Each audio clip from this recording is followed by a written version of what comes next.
Δημήτρης Ευθυμίου, προσθετικός ορθωτικός επιχειρηματίας στον χώρο της υγείας. Γνωστό σε όλους μας, κύριε Ευθυμίου. Σας ευχαριστώ που για άλλη μια φορά είστε σήμερα εδώ κοντά μας. Εγώ σας ευχαριστώ που με καλέσατε στην πολύ ωραία εκπομπή σας. Σήμερα όμως θα κάνουμε μια πολύ ελεύθερη κουβέντα, κύριε Ευθυμίου. Μου άρεσε. Πόσο μεγάλη σημασία έχει η πρόληψη και τι εννοούμε πρόληψη? Εάν έχουμε πρόληψη, έχουμε καλύτερη ζωή, έχουμε καλύτερο μέλλον. Από πού να ξεκινήσουμε και πού να σταματήσουμε στην πρόληψη? Δηλαδή, εγώ θα ξεκινήσω με ένα πολύ απλό παράδειγμα. Μία από τις παροχές σας είναι, παραδείγματος χάρη, το πελματογράφημα. Αυτό είναι πρόληψη. Εδώ, πώς μπορεί να γίνει μια πρόληψη? Κοιτάξτε, αυτό είναι πρόληψη. Δηλαδή, εδώ και πάρα πολλά χρόνια η ιδέα που είχα και την υλοποίησα, μπήκα στη λογική ότι θα κάνω πρόληψη με ποια έννοια? Ελάτε να το κάνουμε δωρεάν, ελάτε να δείτε πώς πατάτε, και στατικά και δυναμικά, θα σας το εκτυπώσω κιόλας, μπορείτε να το πάτε στο γιατρό σας, στο φυσικοθεραπευτή σας, να το αξιολογήσει και αν χρειαστείτε εξειδικευμένα και εξατομικευμένα πέλματα, μπορούμε να τα κατασκευάσουμε στα εργαστήριά μας. Γιατί τα πάντα ξεκινάνε από το πέλμα. Να σας δώσω να καταλάβετε ότι μιλάμε για εμβιομηχανική, μιλάμε για τη στάση του σώματος, ολόκληρου του σώματος. Μιλάμε για τη σπονδυλική στήλη, μιλάμε για τον αυχένα, μιλάμε για τα γόνατα, μιλάμε για τους αστραγάλους. Δηλαδή, αν δεν πατάμε σωστά, δημιουργούνται περαιτέρω προβλήματα, τα οποία μπορούμε να το κουβαλάμε στο υπόλοιπο της ζωής μας. Δεν είναι κάτι δηλαδή το οποίο είναι πολύ απλό. Είναι κάτι το οποίο είναι πολύ σύνθετο και μπορούμε να προλάβουμε πράγματα. Κύριε Ευθυμίου, πιστεύετε ότι δηλαδή όλοι μας θα πρέπει να κάνουμε ένα πελματογράφημα στο μέτρο πρόληψης? Θεωρώ ότι οι 10 στους 10. 10 στους 10. 10 στους 10. Για να προλάβουμε αργότερα για να προλάβουμε προβλήματα μυοσκελετικά. Πάρα πολλά προβλήματα. Έχω έρθει στο χώρο σας και μου έκανε εντύπωση ότι έχετε ακριβώς εκεί κάτω στο πάτωμα... Ναι, κοιτάξτε, είναι ειδικό το μηχάνημα το οποίο κάνει το πελματογράφημα. Και το μηχάνημα ακριβώς και τις θέσεις, αν θυμάμαι ακριβώς σωστά, που μπαίνουν ή παράδειγμα, πάρα πολλοί πέλματα. κόσμος, μια και μιλάμε τώρα για τα κάτω άκρα, δεν γνωρίζει, πάρα πολλοί κόσμος βασικά, έχει το ένα του πόδι ελάχιστα πιο κοντά από το άλλο, που αυτό το δημιουργεί προβλήματα στη μέση του. Το συναντάτε συχνά αυτό? Πολύ συχνά. Πάρα πολύ συχνά και το πιο συχνό βέβαια είναι η πλατυποδία. Νομίζω ότι αυτό είναι και ένα πολύ ισχυρό μήνυμα προς όλους τους γονείς, ότι θα πρέπει όλα τα παιδιά να κάνουν, κύριε Ευθυμίου, ένα πελματογράφημα. Κυρίως στην παιδική ηλικία, νομίζω ότι είναι καθοριστική σημασία. Είναι πάρα πολύ σημαντικό. Και στην παιδική και στους ενήλικες. Αγκιακές παθήσεις ήταν και το θέμα της πρώτης ενότητας. Εδώ, πώς μπορούμε να κάνουμε μια πρόληψη? Εγώ θα σας το πω, όταν κάνουμε το πελματογράφημα, εμείς κλινικά βλέπουμε και πώς είναι και τα πόδια του καθενός. Έχουμε δει πρισμένα πόδια και τους έχουμε πει να πάνε να κάνουν περαιτέρω εξετάσεις. Ή τους έχουμε προτείνει να πάρουν ειδικές διαφαθμισμένης συμπίεσης κάλτσες ή ειδικά καλσόν, τα οποία προλαμβάνουν, και χθες στην ημερίδα το αναφέρανε και πολύ έντονα. Υπάρχουν ειδικές κρέμες για να μπορούν τα πόδια να ξεπυριστούν κτλ. Και ειλικρινά, όταν έχω δει πολύ παραμορφωμένα πόδια, έχω δει τα πόδια τους στα κάτω άκρα. Έχετε μια τεράστια εμπειρία. Να έχει αλλάξει ο χρωματισμός τους και να είναι έντονα ερυθρά, ή κάποια να έχουν μαυρίσει κιόλας, που αν το δούμε να είναι κόκκινο, ή και ακόμη χειρότερα αν είναι προς το μαύρο, σημαίνει ότι έχουμε κακή κυκλοφορία του αίματος. Άρα άμεσα πρέπει να πάνε σε έναν αγκαίο χειρουργό. Εγώ θα σταθώ στις κάλτσες. Αυτό που κάνουν είναι, πρώτον πρέπει να πάρουν σωστά τα μέτρα.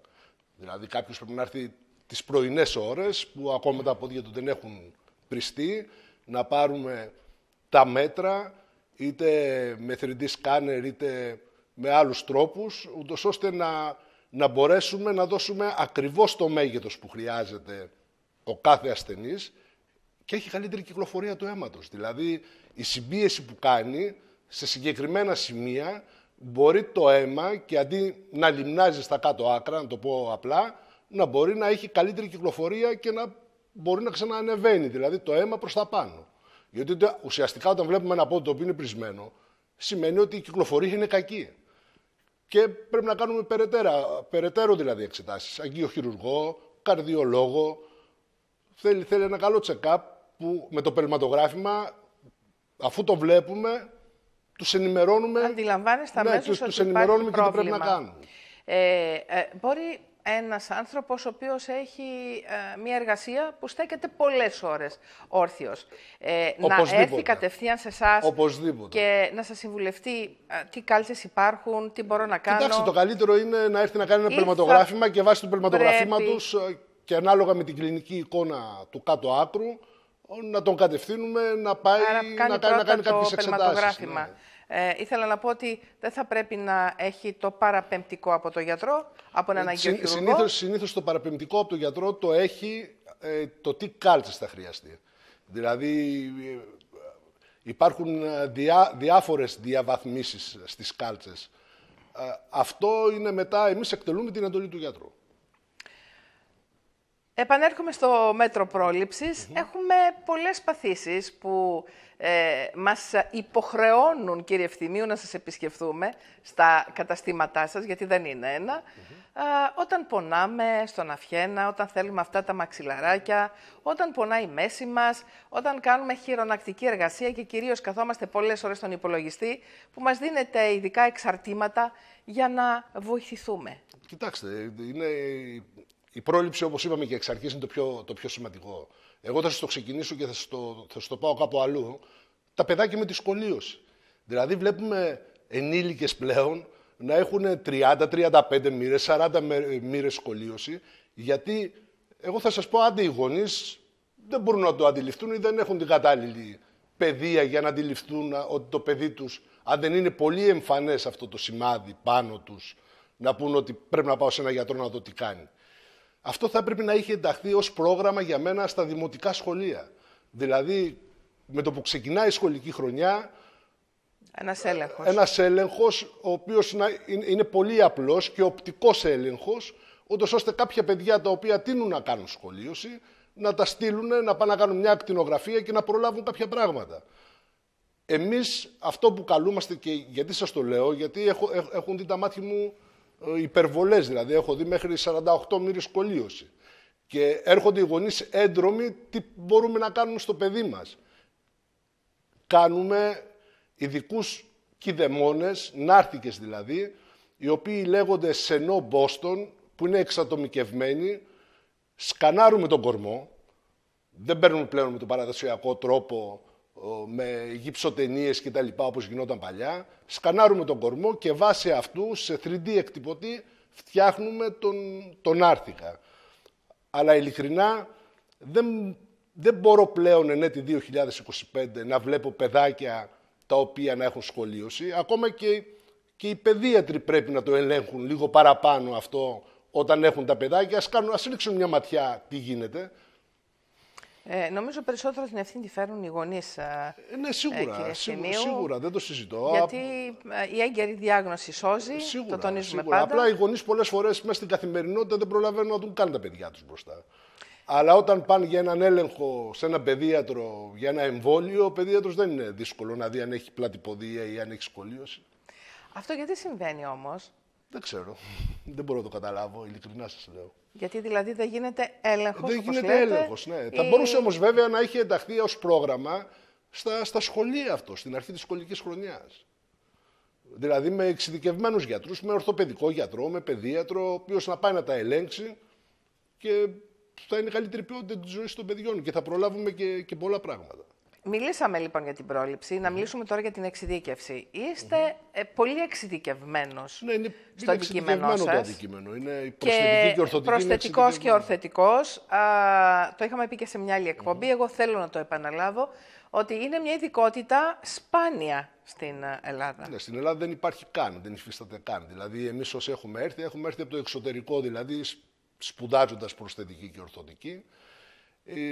Ακόμη στην Ελλάδα δεν υπάρχει ούτε σε επίπεδο ούτε ΤΕΗ, ούτε ΙΕΚ, ούτε τίποτα.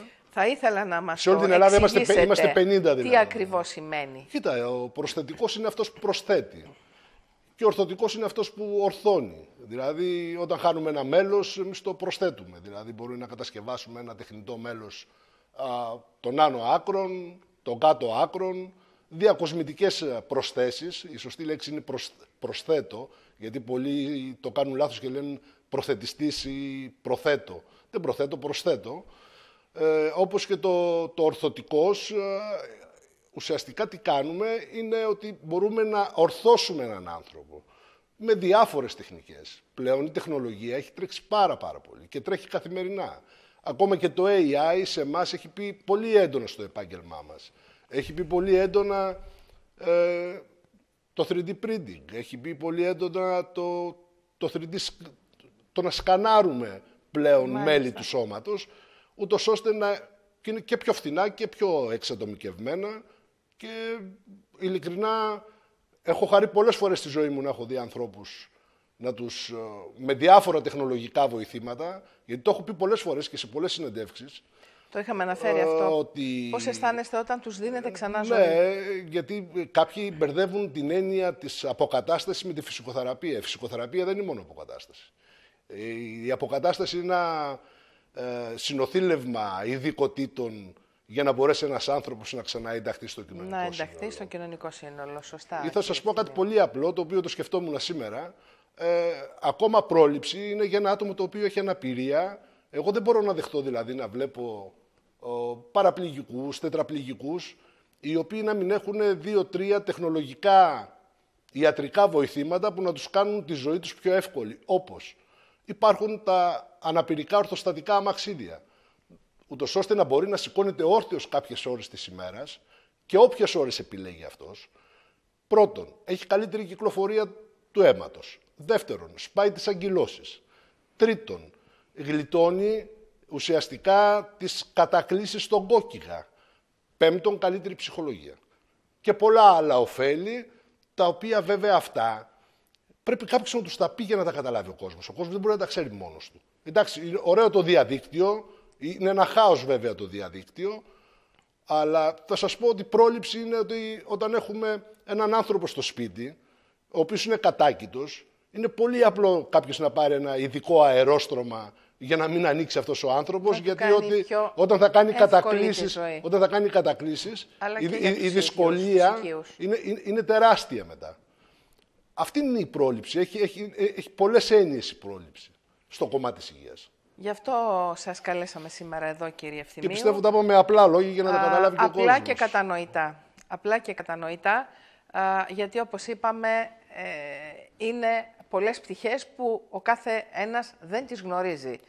Ξεκινώντας από ένα πελματογράφημα, όπως ανοίξαμε και τη σημερινή μας συζήτηση, για τη σχολίωση στα παιδιά, πρέπει να κάνουν οι γονείς ανανέλεγχο στα παιδιά, που δυστυχώς δεν γίνεται, όπως είπαμε, στα σχολεία, κάθε αρχή της σχολικής χρονιάς, και για παραπληγικά άτομα, ένα πολύ σημαντικό κομμάτι για μια οικογένεια, που και ο ασθενής ταλαιπωρείται, αλλά και το υπόλοιπο οικογενειακό περιβάλλον. Και κάτι που πρέπει να συμπληρώσω έτσι με την κοινωνική χρειά, είναι ότι η Λάρισα, η οποία έχει όλα τα εχέγγυα να είναι μια πόλη η οποία να είναι φιλική προς τα άτομα με αναπηρία, θέλει κάποιες διορθώσεις. Δηλαδή, είναι η πόλη που είναι flat και δεν μπορούν να περπατήσουν οι άνθρωποι με τα αναπηρικά αμαξίδια.